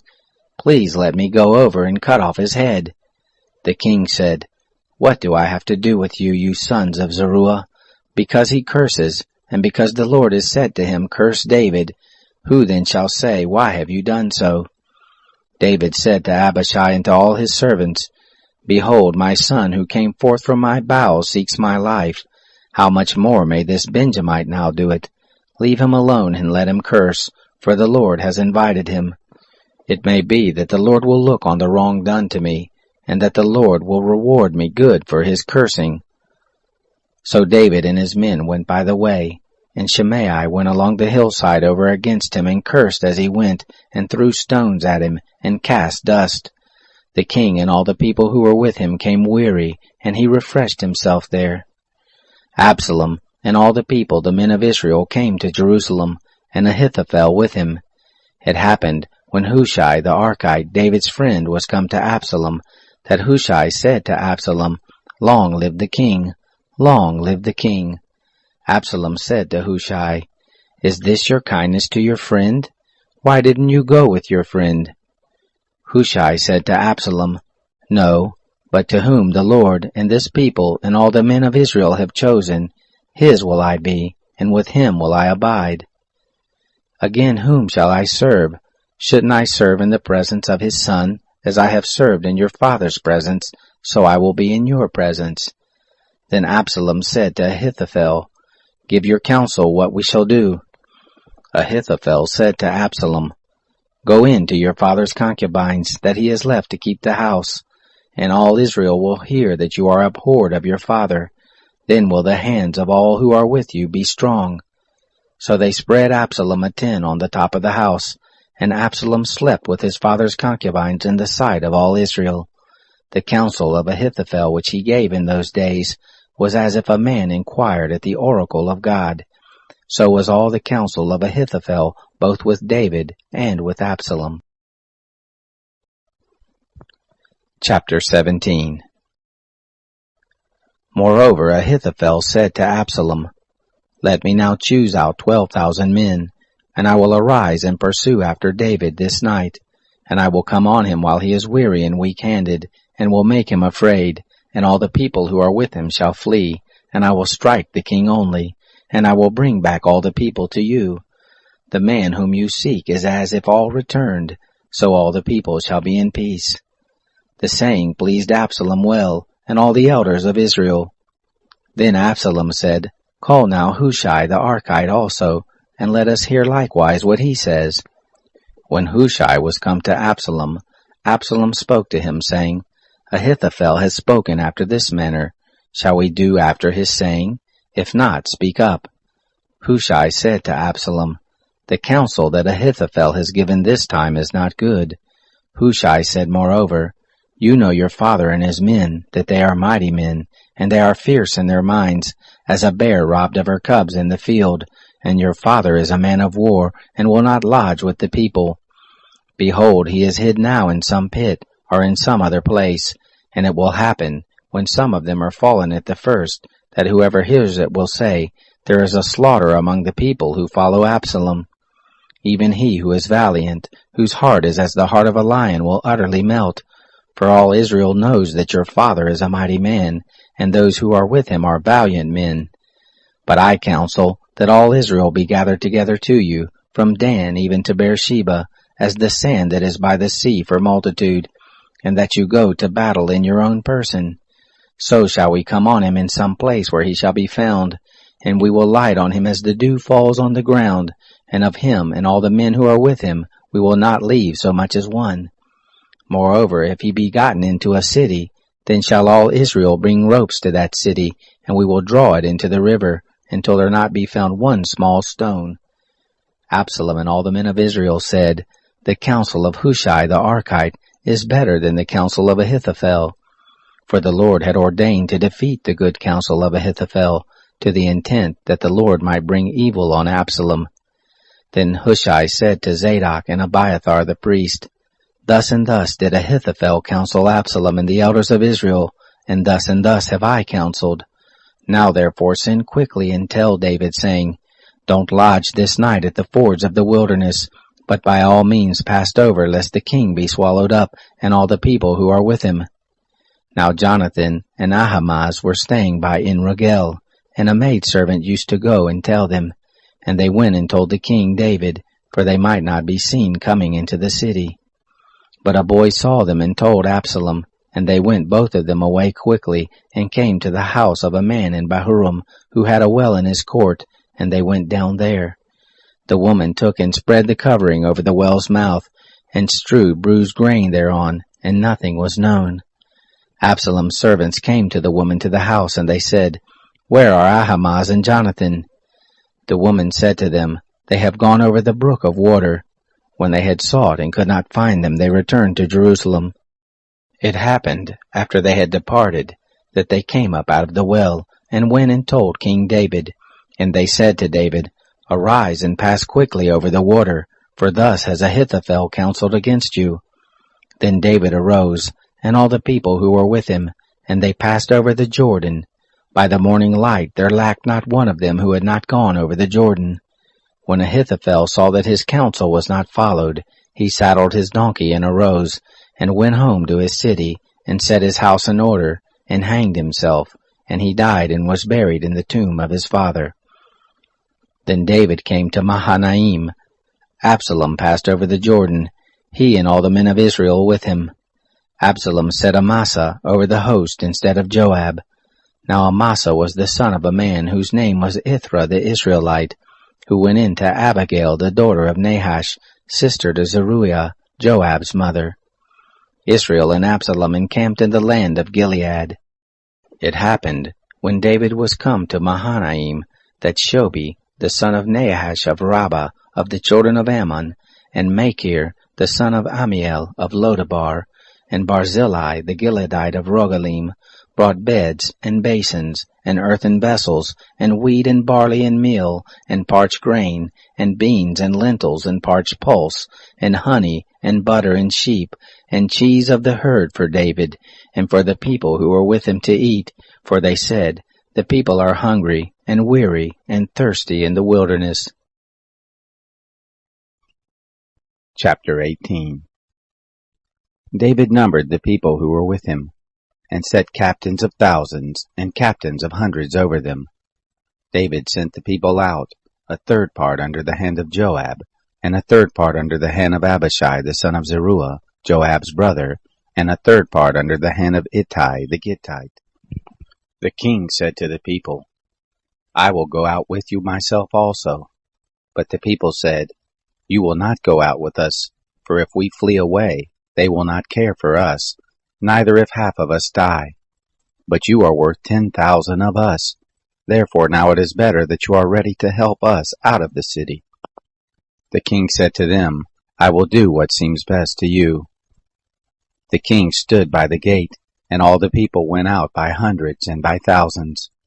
The king commanded Joab and Abishai and Ittai, saying, "Deal gently for my sake with the young man, even with Absalom." All the people heard when the king gave all the captains charge concerning Absalom. So the people went out into the field against Israel, and the battle was in the forest of Ephraim. The people of Israel were struck there before the servants of David, and there was a great slaughter there that day of 20,000 men. For the battle was spread over the surface of the countryside, and the forest devoured more people that day than the sword. Absalom happened to meet the servants of David. Absalom was riding on his mule, and the mule went under the thick boughs of a great oak, and his head caught hold of the oak, and he was lifted up between the sky and the earth, and the mule that was under him went on. A certain man saw it and told Joab and said, "Look, I saw Absalom hanging in an oak." Joab said to the man who told him, "Behold, you saw it, and why didn't you strike him there to the ground, and I would have given you 10 pieces of silver and a sash." The man said to Joab, "Though I should receive 1,000 pieces of silver in my hand, I still wouldn't put forth my hand against the king's son. For in our hearing the king charged you and Abishai and Ittai, saying, Beware that none touch the young man Absalom. Otherwise, if I had dealt falsely against his life, and there is no matter hid from the king, then you yourself would have set yourself against me." Then Joab said, "I cannot wait for you." He took 3 darts in his hand and thrust them through the heart of Absalom, while he was yet alive in the midst of the oak. 10 young men who bore Joab's armor surrounded Absalom and struck him and killed him. Joab blew the trumpet, and the people returned from pursuing after Israel, for Joab held the people back. They took Absalom and cast him into the great pit in the forest, and raised over him a very great heap of stones, and all Israel fled every one to his tent. Now Absalom in his lifetime had taken and reared up for himself the pillar which is in the king's dale, for he said, I have no son to keep my name in memory. And he called the pillar after his own name, and it is called Absalom's monument to this day. Then said Ahimaaz the son of Zadok, Let me now run and bear the king news, how that the Lord has avenged him of his enemies. Joab said to him, You shall not be the bearer of news this day, but you shall bear news another day. But this day you shall bear no news, because the king's son is dead. Then Joab said to the Cushite, Go tell the king what you have seen. The Cushite bowed himself to Joab and ran. Then Ahimaaz the son of Zadok spoke yet again to Joab, Come what may, please let me also run after the Cushite. Joab said, Why will you run, my son, seeing that you have no reward for the news? But come what may, I will run, he said. Joab said to him, Run. Then Ahimaaz ran by the way of the plain, and outran the Cushite. Now David was sitting between the two gates, and the watchman went up to the roof of the gate to the wall, and lifted up his eyes and looked, and behold, a man running alone. The watchman cried and told the king. The king said, If he is alone, then there is news in his mouth. He came and drew near. The watchman saw another man running, and the watchman called to the porter and said, Look, another man running alone. The king said, He also brings news. The watchman said, I think the running of the first is like the running of Ahimaaz the son of Zadok. The king said, He is a good man, and comes with good news. Ahimaaz called and said to the king, All is well. He bowed himself before the king with his face to the earth, and said, Blessed be the Lord your God, who has delivered up the men who lifted up their hand against my lord the king. The king said, Is it well with the young man Absalom? Ahimaaz answered, When Joab sent the king's servant, I saw a great tumult, but I don't know what it was. The king said, Come and stand here. He came and stood still. Behold, the Cushite came, and the Cushite said, News for my lord the king, for the Lord has avenged you this day of all those who rose up against you. The king said to the Cushite, Is it well with the young man Absalom? The Cushite answered, The enemies of my lord the king, and all who rise up against you to do you hurt, be as that young man is. The king was much moved, and went up to the chamber over the gate, and wept, and as he went he said, My son Absalom, my son Absalom, would that I had died for you, Absalom my son. Chapter 19.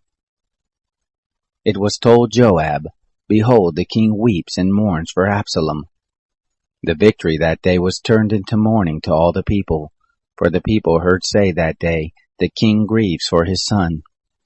The people came by stealth that day into the city, as the people who are ashamed steal away when they flee in battle.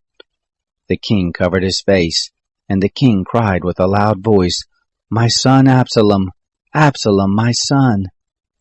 Joab came into the house of the king and said, You have shamed this day the faces of all your servants, who this day have saved your life, and the lives of your sons and of your daughters, and of your wives and of your concubines, in that you love those who hate you, and hate those who love you. For you have declared this day that princes and servants are nothing to you. For this day I perceive that if Absalom had lived, and we all had died this day, it had pleased you well. Now therefore arise, go out and speak to your servants, for I swear by the Lord, if you don't go out, there will not stay a man with you this night, and that will be worse to you than all the evil that has happened to you from your youth until now. Then the king arose and sat in the gate. They told all the people, saying, Behold, the king is sitting in the gate. And all the people came before the king. Now Israel had fled every man to his tent. All the people were at strife throughout all the tribes of Israel, saying, The king delivered us out of the hand of our enemies, and he saved us out of the hand of the Philistines, and now he is fled out of the land from Absalom. Absalom, whom we anointed over us, is dead in battle. Now therefore, why don't you speak a word of bringing the king back? King David sent to Zadok and to Abiathar the priest, saying, Speak to the elders of Judah, saying, Why are you the last to bring the king back to his house, seeing the speech of all Israel is come to the king to bring him to his house? You are my brothers, you are my bone and my flesh. Why then are you the last to bring back the king? Say to Amasa, aren't you my bone and my flesh? God do so to me and more also if you aren't captain of the host before me continually in the room of Joab. He bowed the heart of all the men of Judah, even as the heart of one man, so that they sent to the king, saying, Return, and all of your servants with you. So the king returned, and came to the Jordan.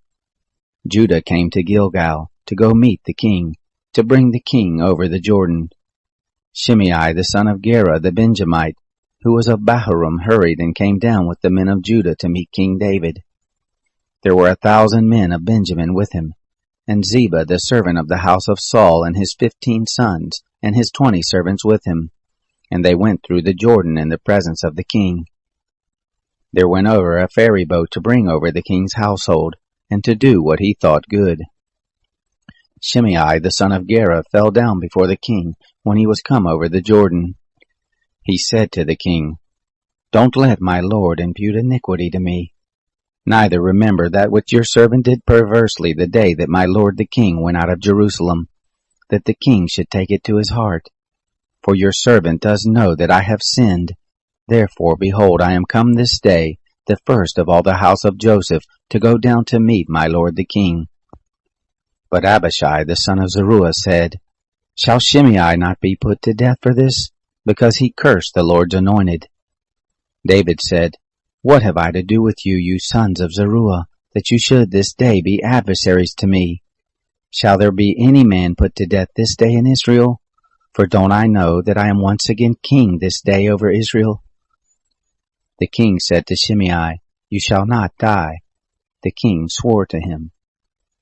Mephibosheth, the son of Saul, came down to meet the king, and he had neither dressed his feet, nor trimmed his beard, nor washed his clothes, from the day the king departed until the day he came home in peace. It happened, when he was come to Jerusalem to meet the king, that the king said to him, Why didn't you go with me, Mephibosheth?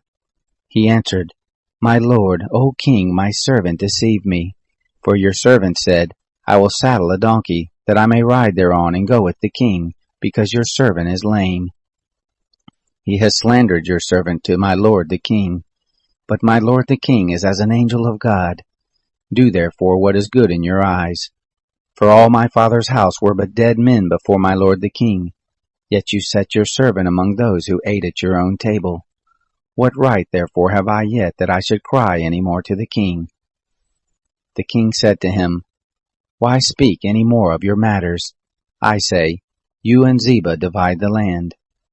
Mephibosheth said to the king, Yes, let him take all, because my lord the king is come in peace to his own house.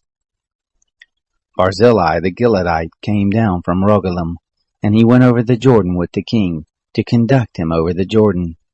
Now Barzillai was a very aged man, even 80 years old, and he had provided the king with sustenance while he lay at Mahanaim, for he was a very great man. The king said to Barzillai, Come over with me, and I will sustain you with me in Jerusalem. Barzillai said to the king, How many are the days of the years of my life, that I should go up with the king to Jerusalem? I am this day 80 years old. Can I discern between the good and the bad? Can your servant taste what I eat or what I drink? Can I hear any more the voice of singing men and singing women? Why then should your servant be yet a burden to my lord the king? Your servant would but just go over the Jordan with the king. And why should the king recompense it me with such a great reward? Please let your servant turn back again, that I may die in my own city, by the grave of my father and my mother. But behold, your servant Chimham, let him go over with my lord the king, and do to him what shall seem good to you. The king answered, Chimham shall go over with me, and I will do to him that which shall seem good to you, and whatever you shall require of me, that I will do for you. All the people went over the Jordan, and the king went over, and the king kissed Barzillai and blessed him, and he returned to his own place. So the king went over to Gilgal, and Chimham went over with him, and all the people of Judah brought the king over, and also half the people of Israel. Behold, all the men of Israel came to the king and said to the king, Why have our brothers, the men of Judah, stolen you away, and brought the king and his household over the Jordan, and all David's men with him? All the men of Judah answered the men of Israel, Because the king is a close relative to us. Why then are you angry about this matter? Have we eaten at all at the king's cost, or has he given us any gift? The men of Israel answered the men of Judah and said, We have 10 parts in the king, and we also have more right in David than you. Why then did you despise us, that our advice should not be first had in bringing back our king? The words of the men of Judah were fiercer than the words of the men of Israel. Chapter 20. There happened to be there a base fellow, whose name was Sheba, the son of Bichri, a Benjamite. And he blew the trumpet and said, We have no portion in David, neither have we inheritance in the son of Jesse. Every man to his tents, Israel. So all the men of Israel went up from following David, and followed Sheba, the son of Bichri. But the men of Judah joined with their king, from the Jordan even to Jerusalem. David came to his house at Jerusalem, and the king took the 10 women, his concubines, whom he had left to keep the house, and put them in custody, and provided them with sustenance, but didn't go into them. So they were shut up to the day of their death, living in widowhood. Then the king said to Amasa, Call the men of Judah together within 3 days to be present here. So Amasa went to call the men of Judah together, but he stayed longer than the set time which he had appointed him. David said to Abishai, Now will Sheba the son of Bichri do us more harm than did Absalom. Take your Lord's servants and pursue after him, lest he get to the fortified cities and escape out of our sight. There went out after him Joab's men, and the Cherethites and the Pelethites, and all the mighty men, and they went out of Jerusalem to pursue after Sheba the son of Bichri. When they were at the great stone which is in Gibeon, Amasa came to meet them. Joab was girded with his apparel of war that he had put on, and thereon was a sash with a sword fastened on his loins in the sheath, and as he went forth it fell out. Joab said to Amasa, Is it well with you, my brother? Joab took Amasa by the beard with his right hand to kiss him, but Amasa took no heed to the sword that was in Joab's hand, so he struck him in the body, and shed out his bowels to the ground, and didn't strike him again, and he died. Joab and Abishai his brother pursued after Sheba the son of Bichri. There stood by him one of Joab's young men, and said, He who favors Joab, and he who is for David, let him follow Joab. Amasa lay wallowing in his blood in the midst of the highway. When the man saw that all the people stood still, he carried Amasa out of the highway into a field, and cast a garment over him, when he saw that everyone who came by him stood still. When he was removed out of the highway, all the people went on after Joab to pursue after Sheba the son of Bichri. He went through all the tribes of Israel to Abel, and to Beth-maachah, and all the Berites, and they were gathered together and went also after him. They came and besieged him in Abel of Beth-maachah, and they cast up a mound against the city, and it stood against the rampart, and all the people who were with Joab battered the wall to throw it down. Then cried a wise woman out of the city, Hear, hear! Please say to Joab, Come near here, that I may speak with you. He came near to her, and the woman said, Are you Joab? He answered, I am. Then she said to him, Hear the words of your handmaid. He answered, I do hear. Then she spoke, saying, They used to speak in the old time, saying, They shall surely ask counsel at Abel, and so they ended the matter. I am of those who are peaceable and faithful in Israel. You seek to destroy a city and a mother in Israel. Why will you swallow up the inheritance of the Lord? Joab answered, far be it from me that I should swallow up or destroy. The matter is not so, but a man of the hill country of Ephraim, Sheba the son of Bichri by name, has lifted up his hand against the king, even against David. Deliver him only, and I will depart from the city. The woman said to Joab, Behold, his head shall be thrown to you over the wall. Then the woman went to all the people in her wisdom. They cut off the head of Sheba the son of Bichri and threw it out to Joab. He blew the trumpet, and they were dispersed from the city, every man to his tent. Joab returned to Jerusalem to the king. Now Joab was over all the host of Israel, and Benaiah the son of Jehoiada was over all the Cherethites and over the Pelethites, and Adoram was over the men subject to forced labor, and Jehoshaphat the son of Ahilud was the recorder, and Sheva was the scribe, and Zadok and Abiathar were priests, and also Ira the Jairite was the chief minister to David. Chapter 21. There was a famine in the days of David 3 years, year after year, and David sought the face of the Lord. The Lord said, It is for Saul, and for his bloody house, because he put to death the Gibeonites. The king called the Gibeonites and said to them, Now the Gibeonites were not of the children of Israel, but of the remnant of the Amorites, and the children of Israel had sworn to them. And Saul sought to kill them in his zeal for the children of Israel and Judah. And David said to the Gibeonites, What shall I do for you, and with what shall I make atonement, that you may bless the inheritance of the Lord? The Gibeonites said to him, It is no matter of silver or gold between us and Saul or his house, neither is it for us to put any man to death in Israel. He said, Whatever you say, that will I do for you. They said to the king, The man who consumed us, and who devised against us, that we should be destroyed from remaining in any of the borders of Israel, let 7 men of his sons be delivered to us, and we will hang them up to the Lord in Gibeah of Saul, the chosen of the Lord. The king said, I will give them. But the king spared Mephibosheth, the son of Jonathan, the son of Saul, because of the Lord's oath that was between them, between David and Jonathan, the son of Saul. But the king took the 2 sons of Rizpah, the daughter of Aiah, whom she bore to Saul, Armoni and Mephibosheth, and the 5 sons of Michal, the daughter of Saul, whom she bore to Adriel, the son of Barzillai the Maholathite. He delivered them into the hands of the Gibeonites, and they hanged them in the mountain before the Lord, and they fell all 7 together. They were put to death in the days of harvest, in the first days, at the beginning of barley harvest.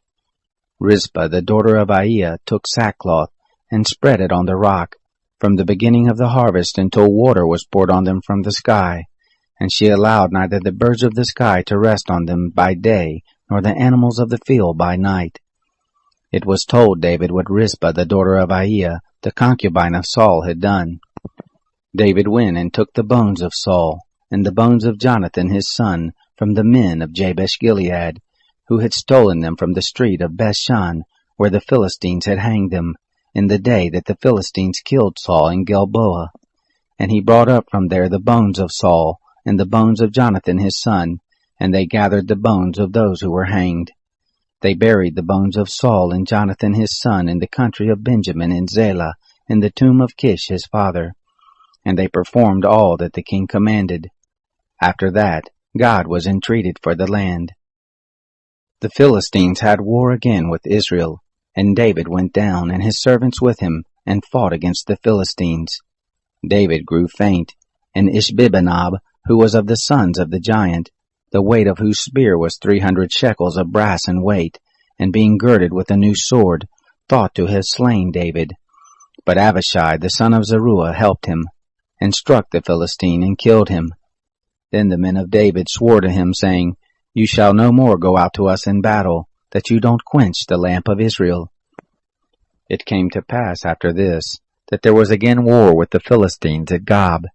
Then Shibachai the Hushathite killed Saph, who was of the sons of the giant. There was war again with the Philistines at Gob, and Elhanan, the son of Jaarioregim the Bethlehemite, killed Goliath the Gittite's brother, the staff of whose spear was like a weaver's beam. There was again war at Gath, and there was a man of great stature who had on every hand 6 fingers, and on every foot 6 toes, 24 in number, and he also was born to the giant. When he defied Israel, Jonathan the son of Shimei, David's brother, killed him. These 4 were born to the giant in Gath, and they fell by the hand of David, and by the hand of his servants. Chapter 22. David spoke to the Lord the words of this song in the day that the Lord delivered him out of the hand of all his enemies and out of the hand of Saul. And he said, The Lord is my rock and my fortress, and my deliverer, even mine.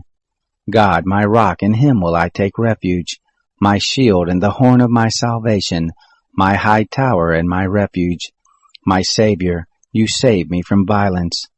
I will call on the Lord, who is worthy to be praised. So shall I be saved from my enemies.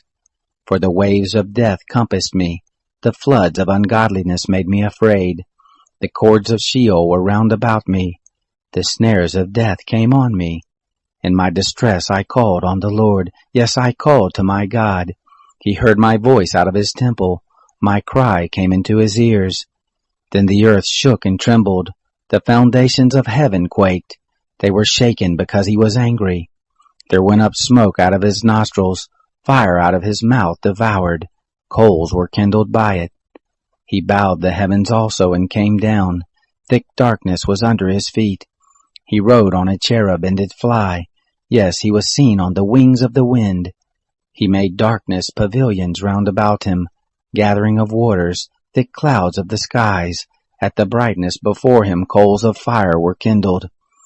The Lord thundered from heaven, the Most High uttered his voice. He sent out arrows and scattered them, lightning and confused them. Then the channels of the sea appeared, the foundations of the world were laid bare by the rebuke of the Lord, at the blast of the breath of his nostrils. He sent from on high, he took me, he drew me out of many waters. He delivered me from my strong enemy, from those who hated me, for they were too mighty for me. They came on me in the day of my calamity, but the Lord was my stay. He brought me forth also into a large place. He delivered me because he delighted in me. The Lord rewarded me according to my righteousness, according to the cleanness of my hands has he recompensed me. For I have kept the ways of the Lord, and have not wickedly departed from my God. For all his ordinances were before me. As for his statutes, I did not depart from them. I was also perfect toward him. I kept myself from my iniquity. Therefore has the Lord recompensed me according to my righteousness, according to my cleanness in his eyes. With the merciful you will show yourself merciful. With the perfect man you will show yourself perfect. With the pure you will show yourself pure. With the crooked you will show yourself shrewd. The afflicted people you will save. But your eyes are on the haughty that you may bring them down. For you are my lamp, Lord. The Lord will lighten my darkness. For by you I run on a troop, and by my God I leap over a wall. As for God, his way is perfect. The word of the Lord is tried. He is a shield to all those who take refuge in him. For who is God save the Lord? Who is a rock save our God? God is my strong fortress. He guides the perfect in his way. He makes his feet like hinds' feet, sets me on my high places. He teaches my hands to war, so that my arms do bend a bow of brass. You have also given me the shield of your salvation. Your gentleness has made me great. You have enlarged my steps under me, my feet have not slipped. I have pursued my enemies and destroyed them, neither did I turn again until they were consumed. I have consumed them and struck them through, so that they can't arise. Yes, they are fallen under my feet. For you have girded me with strength to the battle. You have subdued under me those who rose up against me. You have also made my enemies turn their backs to me, that I might cut off those who hate me. They looked, but there was none to save, even to the Lord, but he didn't answer them. Then I beat them small as the dust of the earth. I did crush them as the mire of the streets, and did spread them abroad. You also have delivered me from the strivings of my people. You have kept me to be head of the nation. A people whom I have not known shall serve me. The foreigners shall submit themselves to me. As soon as they hear of me, they shall obey. The foreigners shall fade away. They shall come trembling out of their close places. The Lord lives. Blessed be my rock. Exalted be God, the rock of my salvation. Even the God who executes vengeance for me, who brings down peoples under me, who brings me forth from my enemies. Yes, you lift me up above all those who rise up against me. You deliver me from the violent man. Therefore I will give thanks to you, O Lord, among the nations. I will sing praises to your name. Great deliverance he gives to his king. He shows loving kindness to his anointed, to David and his seed forevermore. Chapter 23. Now these are the last words of David. David, the son of Jesse, says, the man who was raised on high says, the anointed of the God of Jacob, the sweet psalmist of Israel. The Spirit of the Lord spoke by me. His word was on my tongue. The God of Israel said, the Rock of Israel spoke to me. One who rules over men righteously, who rules in the fear of God. He shall be as the light of the morning when the sun rises, a morning without clouds, when the tender grass springs out of the earth, through clear shining after rain. Most assuredly my house is not so with God, yet he has made with me an everlasting covenant, ordered in all things and sure, for it is all my salvation and all my desire, although he doesn't make it grow. But the ungodly shall be all of them as thorns to be thrust away, because they can't be taken with the hand. But the man who touches them must be armed with iron and the staff of a spear. They shall be utterly burned with fire in their place. These are the names of the mighty men whom David had. Josheb, Bashabeth, a Tachamonite, chief of the captains. The same was Adino the Eznite, against 800 slain at one time. After him was Eleazar the son of Dodai, the son of Ahohite, one of the 3 mighty men with David, when they defied the Philistines who were there gathered together to battle, and the men of Israel were gone away. He arose and struck the Philistines until his hand was weary, and his hand froze to the sword. And the Lord worked a great victory that day, and the people returned after him only to take spoil. After him was Shammah the son of Agi, a Hararite. The Philistines were gathered together into a troop, where was a plot of ground full of lentils, and the people fled from the Philistines. But he stood in the midst of the plot and defended it, and killed the Philistines, and the Lord worked a great victory.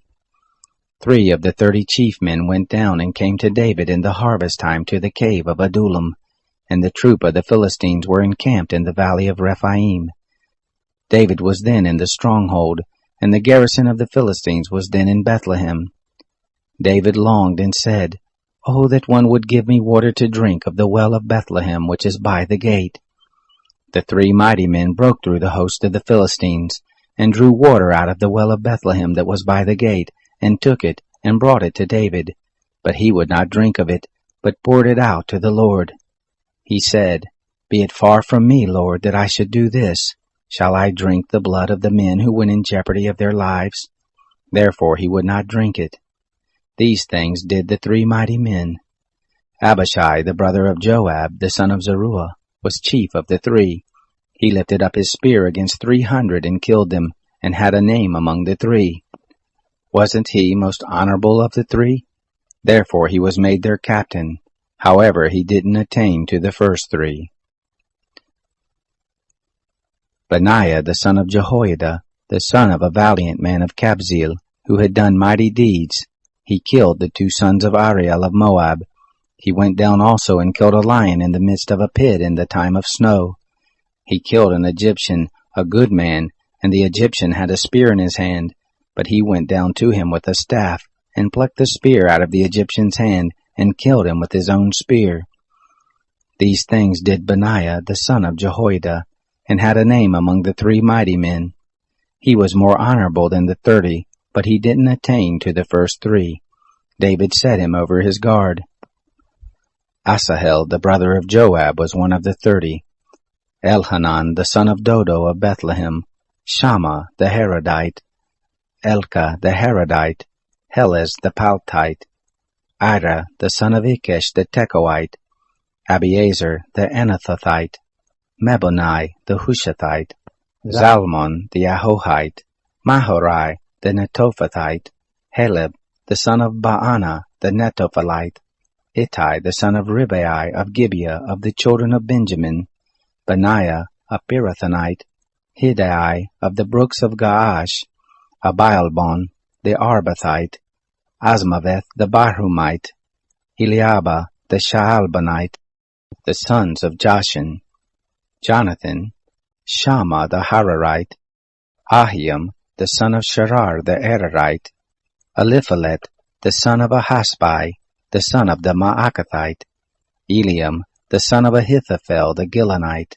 Hezro the Carmelite, Paarai the Arbite, Igal the son of Nathan of Zobah, Bani the Gadite, Zelek the Ammonite, Naharai the Berothite, armor-bearers to Joab the son of Zeruiah, Ira the Ithrite, Gareb the Earthite, Uriah the Hittite, 37 in all. Chapter 24. Again the anger of the Lord was kindled against Israel, and he moved David against them, saying, Go number Israel and Judah. The king said to Joab, the captain of the host who was with him, Go now back and forth through all the tribes of Israel, from Dan even to Beersheba, and number the people, that I may know the sum of the people. Joab said to the king, Now the Lord your God add to the people, however many there may be, 100 times, and may the eyes of my lord the king see it. But why does my lord the king delight in this thing? Notwithstanding, the king's word prevailed against Joab, and against the captains of the host. Joab and the captains of the host went out from the presence of the king to number the people of Israel. They passed over the Jordan, and encamped in Aroer, on the right side of the city that is in the middle of the valley of Gad, and to Jazer. Then they came to Gilead, and to the land of Tatim Hodshi, and they came to Dan Jaan, and round about to Sidon. And they came to the stronghold of Tyre, and to all the cities of the Hivites, and of the Canaanites, and they went out to the south of Judah at Beersheba. So when they had gone back and forth through all the land, they came to Jerusalem at the end of 9 months and 20 days. Joab gave up the sum of the numbering of the people to the king, and there were in Israel 800,000 valiant men who drew the sword, and the men of Judah were 500,000 men. David's heart struck him after that he had numbered the people. David said to the Lord, I have sinned greatly in that which I have done. But now, Lord, put away, I beg you, the iniquity of your servant, for I have done very foolishly. When David rose up in the morning, the word of the Lord came to the prophet Gad, David's seer, saying, Go and speak to David. Thus says the Lord, I offer you 3 things. Choose one of them that I may do it. So Gad came to David and told him and said to him, Shall 7 years of famine come to you in your land? Or will you flee 3 months before your foes while they pursue you? Or shall there be 3 days' pestilence in your land? Now consider what answer I shall return to him who sent me. David said to Gad, I am in a great strait. Let us fall now into the hand of the Lord, for his mercies are great, and let me not fall into the hand of man.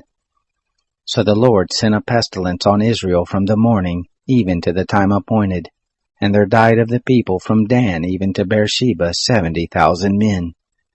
When the angel stretched out his hand toward Jerusalem to destroy it, the Lord repented of the evil and said to the angel who destroyed the people, It is enough, now stay your hand. The angel of the Lord was by the threshing floor of Araunah the Jebusite.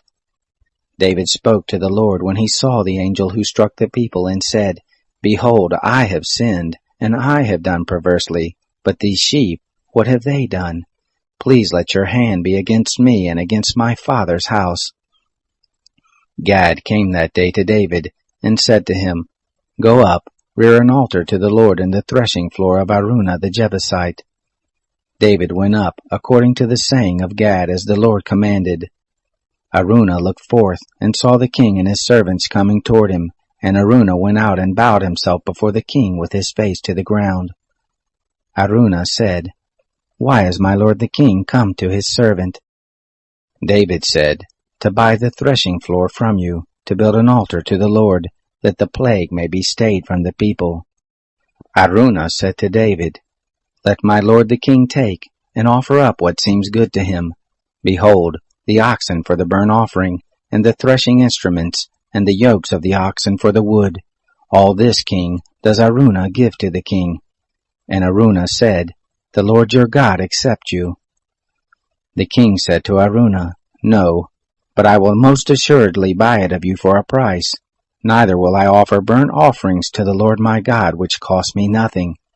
So David bought the threshing floor and the oxen for 50 shekels of silver.